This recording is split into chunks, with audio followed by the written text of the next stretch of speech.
人格成熟嘅人究竟幾有吸引力？點解成為成熟、內心強大嘅人先係建立穩定健康關係嘅唯一途徑？睇完呢條片，你就要明白乜嘢為之人格成熟、內在吸引。只要原來身邊有好多人喺關係當中並唔成熟，甚至睇到自己過去犯嘅錯。呢個 channel 針對28至45歲單身事業型男士提供感情策略教學，幫助你篩選高質異性，建立穩定關係。記得訂閱俾 like，立即開始。首先，我強調人格成熟並唔係為咗吹噓邊啲人比較強大高人一等，相反我自己都係一個充滿缺點會挫敗嘅人。但喺做人感情關係當中，你仍然可以見到心理層面成熟對比唔成熟嘅人會有以下嘅差別心理同行為：一、接受不確定性。人生乃至命運就係一個充滿不確定性嘅過程。你今日事業或感情順遂，但你永遠都唔知聽日會唔會被重錘出擊。先唔講咁宏大嘅時間觀，講翻啲生活嘅細節，例如你身邊有個幾合眼緣異性，可能係同事，可能係新識嘅朋友，你可能會帶住好多嘅期望想像去認識呢個女仔，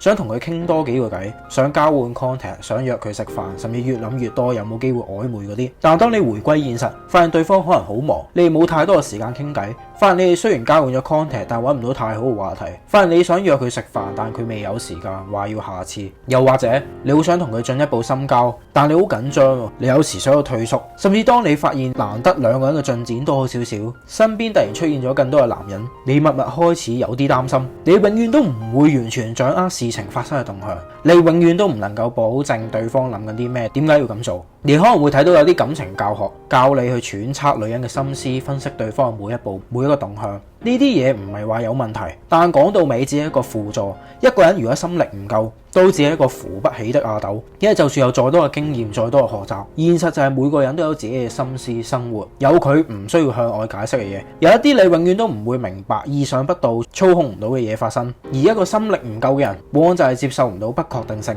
覺得點解呢件事同我原先諗嘅方向唔一樣？點解佢嘅反應冇我想象中好？唔係好熱情？點解唔去接我呢個話題呢？點解覆得咁慢呢？點解已讀我呢？點解要拒絕我呢？甚至越諗越多，越負面。有啲人會越嚟越自卑，有啲人會越嚟越憤怒。就算我感情經驗眾多，都絕對唔代表我永遠明女人諗緊咩。甚至我試過一個原先對我有好感嘅女人，突然唔理我，唔覆我，原來係因為情傷同某啲原因，佢決定離開目前所在嘅地方，翻到佢原先所在嘅國家生活。我本身都完全唔知發生咩事，但我冇再追問啦。隔一段時間先發現原來係咁。如果你一直喺感情生活上都覺得好唔順利，好容易挫敗，除咗生活確實有好多不順，另外好大嘅原因就係接受唔到不確定性，接受唔到一啲不如意嘅事發生，接受唔到預期嘅落差。人當遇到命運嘅不如意，好容易就想要馬上攞到一個控制權。有啲咩可以控制呢？例如一啲魯莽嘅行動，不斷去追問對方，不斷嘅所謂關心騷擾，甚至有啲人會感到憤怒嘅，被羞辱咗，所以要特登做一啲嘢去破壞對方。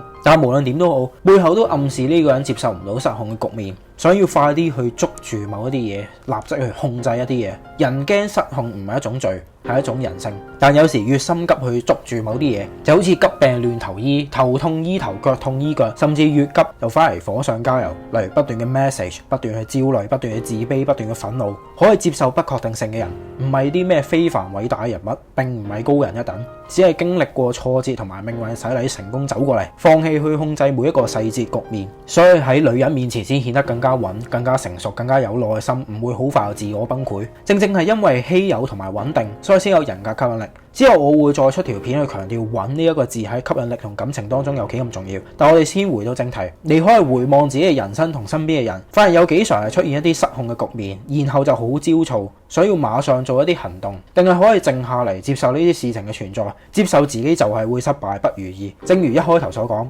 人格成熟絕對唔等於比較犀利，所以我哋都可以接受自己嘅缺點，唔完美，甚至係有緊張啊、失誤，唔需要透過扮有成就、扮型去吸引女人。人格成熟嘅第二特徵，邊界清晰。呢度我要直接進入重點，講下我哋嘅華人社會同文化。我哋文化其中當中最大嘅特色，就係人與人之間嘅連結同邊界。無論係對比西方世界，定係鄰近同樣發達嘅日本，都明顯係更加親近密集嘅。但如果從心理角度去睇，背後都暗示緊一樣嘢，我哋人與人之間嘅心理界線可能係模糊嘅，甚至係對於分離有一種焦慮。喺香港生活，可能你嘅屋企人成日都會走嚟關心問候你，喂，最近點點點啊，感情拍拖嘢，得閒飲飲茶食飯，着多件衫，仲有鄰居街坊樓下看更餐廳伙計老細都要過嚟傾多幾句嘅，甚至工作場所同事上司都有機會對大家嘅個人生活私生活作出打探，甚至係干涉，覺得你最近點點點應該要點點點。但喺日本生活嘅時候，發現即使係日本人之間都好少會同陌生人有好多嘅交談，就算相識嘅都唔會喺度不斷打探你嘅私人生活，每個人都非常專注翻自己份內嘅事，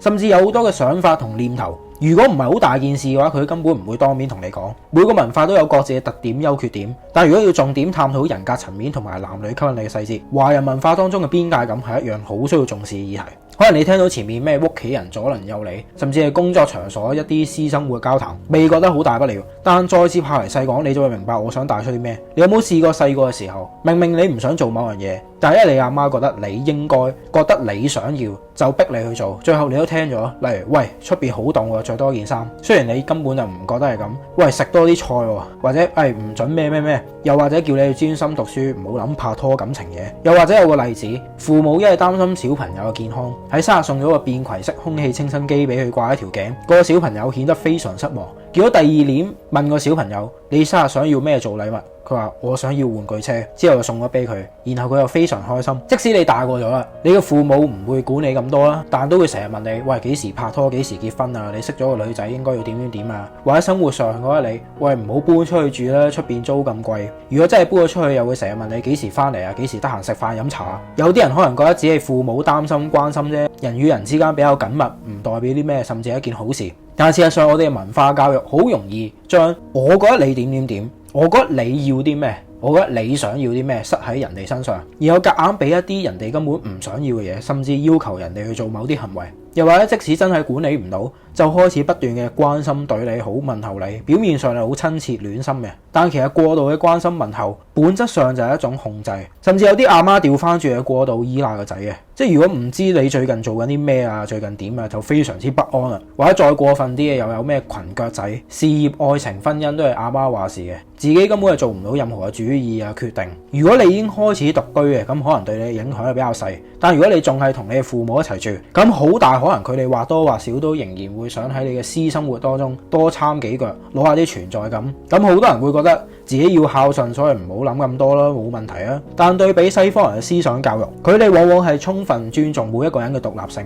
會培養每一個人嘅自主，要自己去做選擇。就算你細細個一個僆仔，都會尊重你去識女仔，唔會過問太多，唔會話你要專心讀書，唔好去搞感情嘢。因為從更加成熟嘅角度去睇，呢啲嘢係你嘅份內事，其實你嘅父母係唔應該去管嘅，亦都會俾你更加早去獨立生活，照顧自己住，更加知道每一個人有屬於自己獨立嘅界線。我有自己嘅責任，我有自己嘅權利，有啲嘢只可以靠自己一個承擔，就算係最親嘅人都唔關佢嘅事，例如佢事業、愛情、金錢，自己人生嘅重要選擇，其他人可以俾意見你，但冇得去干涉你，話你點點點應該點點點，你一定要聽我嘅。但華人社會最中意嘅就係講親情，覺得有啲嘢唔好分咁開，我嘅嘢咪你嘅咯，你嘅嘢係我嘅，錢銀嘅嘢又唔好太過計較啦。一旦你確立咗一啲邊界，劃清界線，你拒絕咗或者冇滿足對方嘅某啲需要，就好似你背叛咗佢咁，就逼你去承受一啲罪惡感，甚至就係情緒勒索。另外仲有好多人30歲仲要同父母住，唔係一齊住嘅都要交家用嘅，拍拖結婚又要評價過問，甚至仲有咩婆媳關係去處理。所以好多時我哋社會嘅男人相對地都係唔獨立嘅，或者遲過人哋獨立，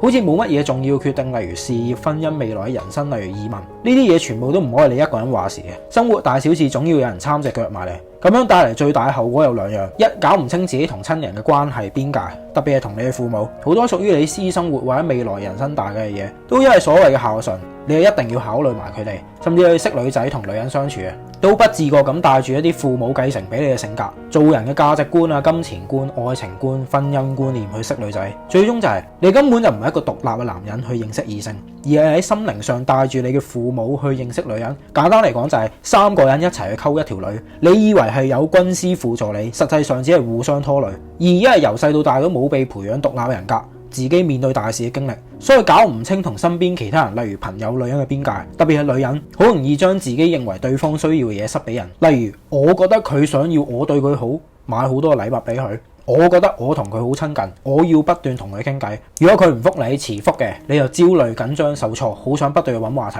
全部嘢都係以我覺得我哋點點點，將我同對方視為一個整體。好多嘅行為同心態同你阿媽不斷關心你、騷擾你，完全係同一個道理。或者有啲男人因為自身安全感嘅問題 feel 到女仔同自己唔夠親密，就會想不斷追問對方嘅私生活、感情嘢，甚至係打探對方身邊係咪有啲潛在嘅異性競爭對手。本質上就係一種分離焦慮未處理好嘅狀態，接受唔到原來自己同外界、同任何人、同自己中意嘅人其實係唔屬於一個整體嘅。我係我，女人係女人，女人有自己嘅生活、社交圈子，有佢嘅權利去識男人。好多人潛意識成日覺得我中意你，你就應該中意我；我中意你，所以你應該要知道我諗緊咩。點解你唔滿足我嘅需要呢？我咁中意你，點解你唔係同樣中意我呢？喺理性嘅角度諗，呢幾句嘢好似好唔合理，但你如果細心去諗，喺潛意識嘅角度，可能我哋真係冇搞清楚呢個事實，結果你又越諗越崩潰，做出一啲更加瘋狂、更加魯莽嘅舉動，或者直接表白放大招，覺得自己破釜沉舟可以扭轉局面，結果女人完全唔領情，